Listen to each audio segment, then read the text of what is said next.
hindi ka nagtututbrush? Gusto mo bang magkaroon ng bulok ng ngipin?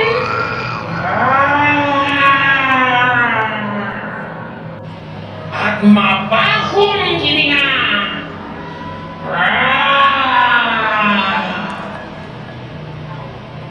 Ang tamad mo mag-toothbrush?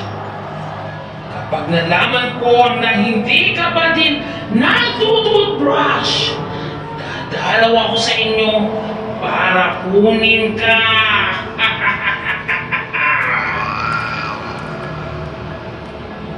Alam mo bang paborito namin ang amoy ng batang mabahong hininga?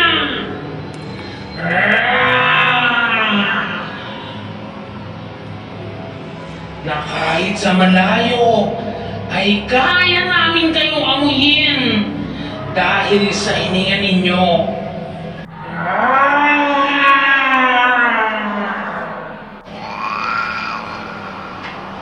Nanguha kami ng mga batang ayaw mag-toothbrush.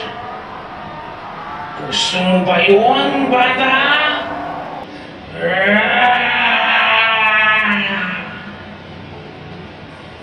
Kung ayaw mong kunin kita, sundin mo lahat ng sinasabi ng mga magulang mo, bata.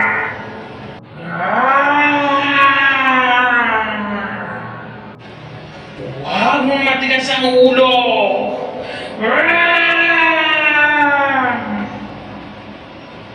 Bata, babalik ako mamaya.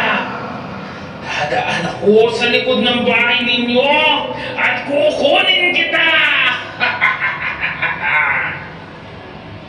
Mag-toothbrush ka na, bata.